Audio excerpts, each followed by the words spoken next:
Coming up on the Best of John Miller. See how some people are getting ready for St. Paddy's Day. Also, a father is reunited with a daughter he never met 52 years later. Plus, they may be dressed for the beach, but these people are on the slopes of Bogus. I think people are setting up tea times instead of coming skiing. John shows us some spring skiing. And she's the local woman who made the big time. And the music, it is wild and sad like orphaned angels sing. Learn why one singer decided to return to her Idaho roots. Discover the lighter side of Northwest living as Idaho's News Channel 7 presents the Best of John Miller. Hi again, everybody. I'm David Augusto. Welcome along for another edition of the Best of John Miller. To green or not to green? That's the big question. Every spring when St. Patrick's Day comes along, lots of us celebrate with some mulligan stew and perhaps a green beer now and then. John shows us how some people get ready for St. Paddy's Day, but he found a glass of green ale won't be quite as easy to come by. If you don't believe in leprechauns, just meet Bob Remore. I'm the leprechaun of Stein Distributing. He's getting the green beer ready for places like O'Michael's, where they're getting ready to get green with green balloons, 300 pounds of corned beef and cabbage, and of course, green beer. Gotta have it. There'll be people asking for it the minute they walk in the door. The problem is after they walk out the door. You can't give that stuff away the day after. Which is why the idea has gone flat over at the Harrison Hollow. We haven't had people ask for it the past couple of years. Same story for the Piper Pub. I just think crowds just aren't interested anymore. I don't really know why. But Bob the Leprechaun does.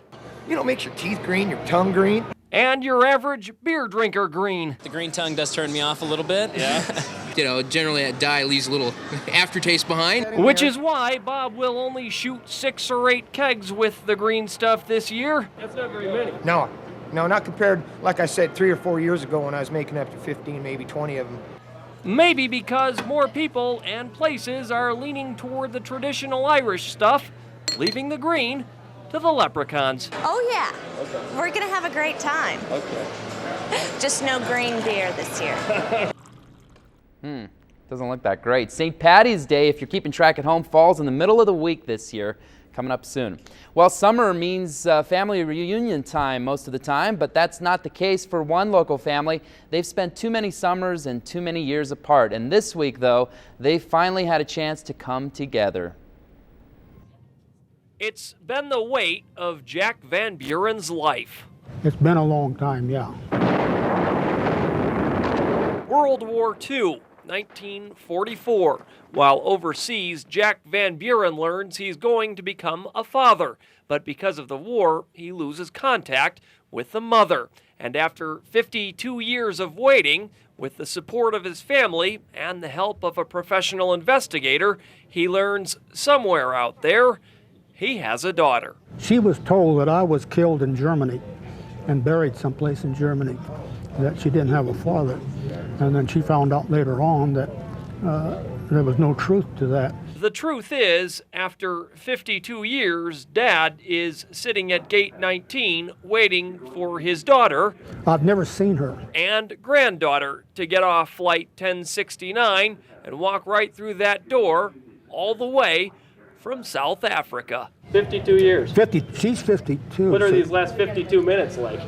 Oh man, longer than that 52 years, I think. Oh man. How are you feeling right now? Nervous. Yeah. Nervous as all get out, but I think I'll survive. But wouldn't you know, after 52 years of waiting and waiting and waiting, flight 1069, due at 9:55 p.m. at gate 19, came in very quietly at gate 11. We'll get there, Pops. Hey, one thing, it's another. So much for best laid plans. But you know what? After 52 years, best laid plans don't really matter. What do we have here? That's my baby. Wonderful. where's my granddaughter? I said, oh, baby. Hi, Mom.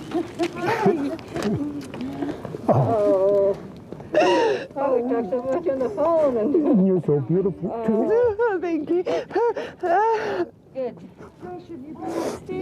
This is something I have prayed to God for 52 years, that He could let me see my daughter before I ever left this earth. And prayers are answered. You're so beautiful. Wow, what a great story.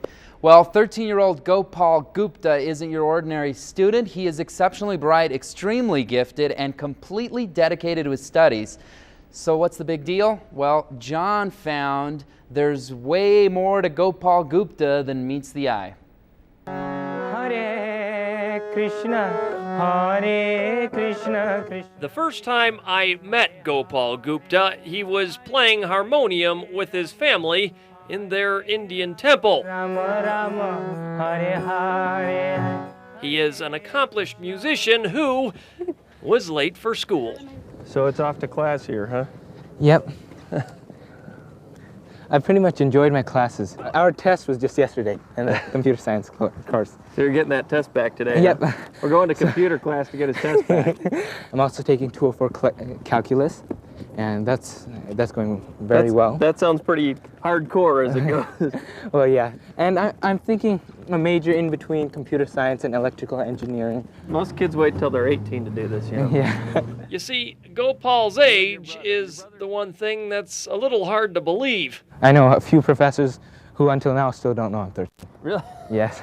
So it's fair to say that 13-year-olds in class is a new thing for you. Oh yeah, it's quite unusual. To be honest, I didn't know he was 13. He's 13. This guy? He's 13. This guy? Yeah. I didn't know he's 13. What do you think of that 13-year-old in the class? I think it's great. Hare Rama. So do Gopal Gupta's parents. By the way, if that name sounds familiar, you might have read Ravi Gupta's column in the newspaper. Gopal's father, perhaps? No, that's his 15-year-old brother, a senior at Boise State, but that's a whole different story. As for Gopal... So your first test in computer science? Yeah. 94. Yeah. That stinks. Just kidding. Just kidding. So Mom doesn't put these on the refrigerator anymore, does she?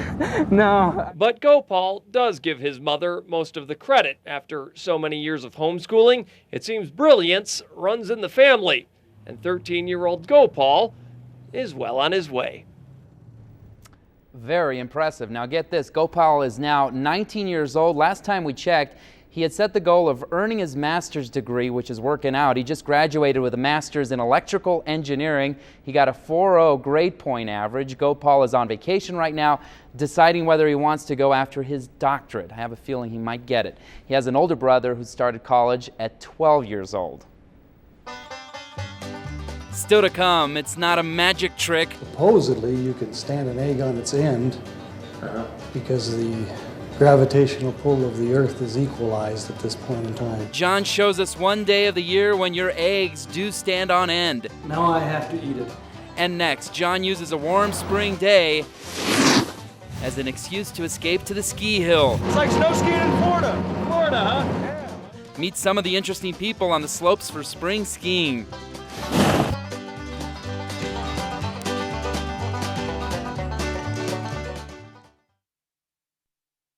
Welcome back, everybody. Well, springtime in Idaho, as you know, can be a great time to play hooky. It could be warm enough to play golf or even go swimming, but as John picked a day like that to head for the hills, the ski hills, that is. It's the only time of year you can drive up this road, no worries about traffic, hop on the air conditioning, and when you reach the top, find that the ski area has become a nudist colony. It's like snow skiing in Florida. Florida, huh? Yeah. Where snow conditions are no match for sun conditions. And Ron, the chairlift operator, forgot his sunscreen. Bright red. In the middle of March. You're well on your way. Oh, yeah. They say every girl loves a man with a farmer's tan. It's kind of embarrassing. It's kind of quiet. I think people are setting up tee times instead of coming skiing. So give me a rough guesstimate. How many people are out here? Maybe 30. What do you guys think of this stuff? It's nice. It's warm. Yeah? You got a lot of freedom to ride. Prime conditions for prime timers, from guys who skipped out of the office to guys who skipped out of the classroom. How's it going, guys? Good. The snow always getting a little worse, but the sun always getting a little better. How's the farmer stand coming along there? You get? It's getting there. Yeah. It's getting there. It's snow, t-shirts, shorts, and sandals. Conditions anyone would love, except the camera. But it's nice. I'm enjoying it. That looks like fun. Well, ski officials at Bogus hope to remain open through some point in April this year. Later on the Best of John Miller, meet a man who loves history so much he created an Old West town in his yard. You're one of those guys who goes to one of those sales and you just can't resist, huh? Well, I used to. My wife finally took the checkbook away from me. And next, ever try balancing an egg on its side? We'll show you a day every year when that's easier than it sounds.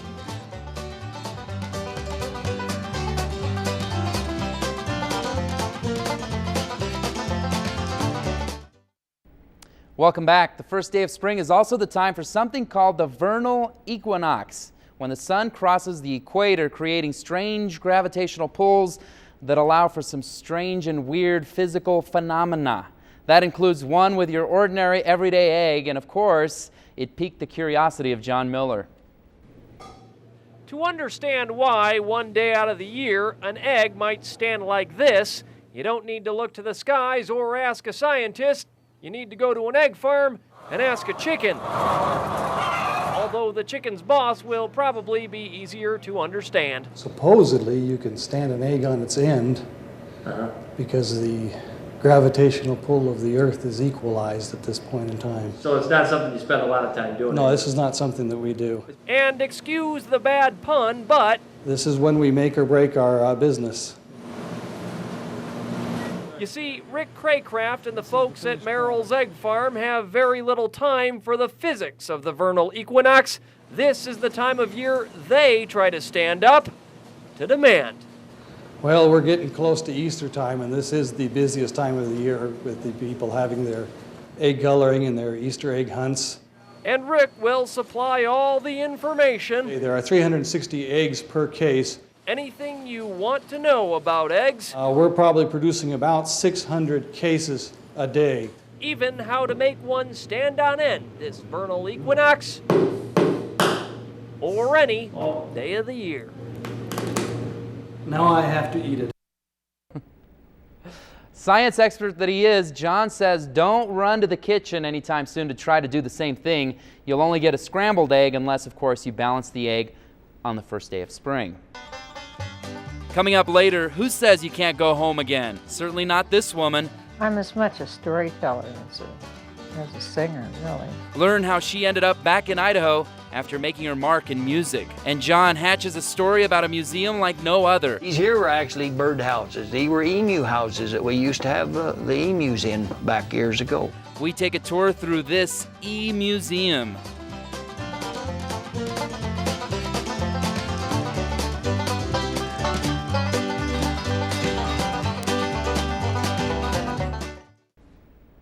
Well, we've gotten so many calls about a place called the Emu-z-um near Grandview that John Miller just had to visit. It's a walking tour of the entire Old West squeezed into one single homestead. So John headed out to Owyhee County where Jack Lawson headed up the tour.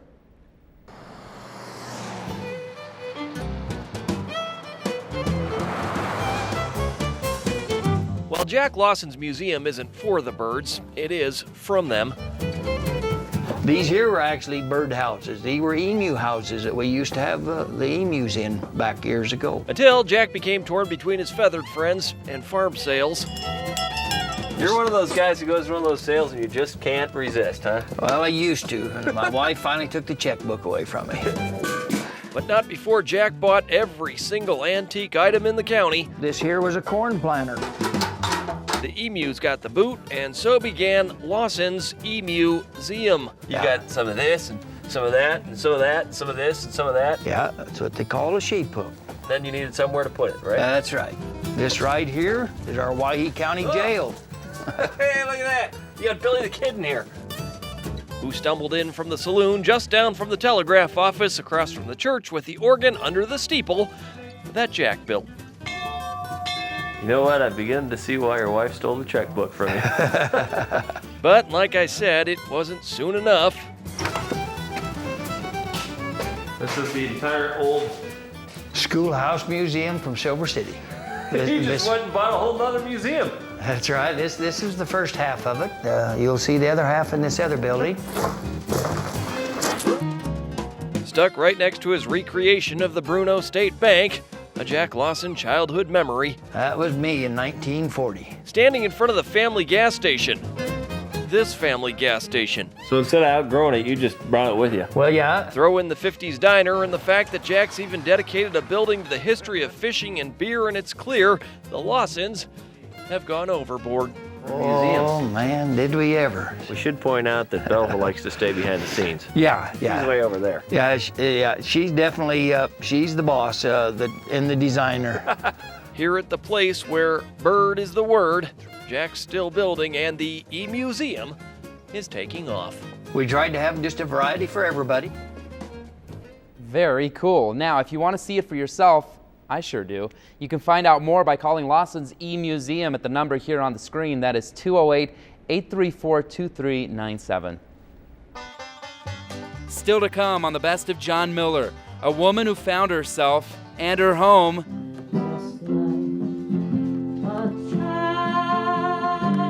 here in Idaho after decades of looking.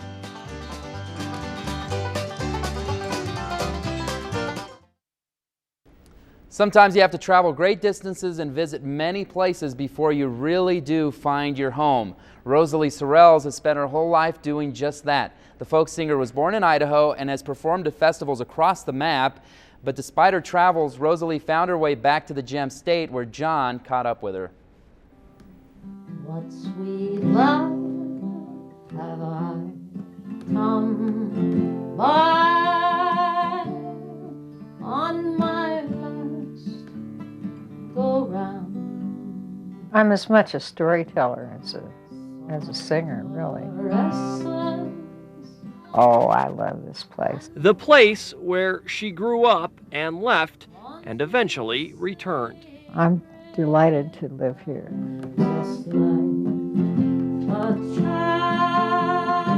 I don't enjoy writing. I have a really hard time doing it. I can't write a song on purpose just because I think I ought to. They come and bother me until I let them out. And you'll find a lot of songs have come and bothered her if you flip through her 21 albums. I started this when I was 33 years old. It was a hobby. I only did it because I didn't know how to do anything else. I was out by myself with no money and no skills and 5 kids to take care of. It's not easy being a folk musician, but it's made easier knowing you're part of an extended family, defined on Rosalie's ceiling by dozens of age-old stage bills. When my head blew up, when I had the aneurysm in '88, I had no health insurance, and all these people got together. Short on money, but never short on music, and always willing to help a friend. All of them got together and did benefits for me and tried to help me pay my hospital bills. And the music, it is wild and sad like orphaned angels sing. At nearly 65, the music still comes from deep inside Rosalie Sorrels, filling this cabin that's already chock full of books and pictures and pieces given to her by the people that made this house her home. And as many places as traveling lady Rosalie Sorrels will visit, somehow it's just good to know. I will come back here. Rosalie claims she's semi-retired. She still plays occasional festivals and concerts around the country, and you might catch her around Boise a couple of times a year. One of her most recent albums is called Imaginary Christmas in Idaho. It is available in local music stores.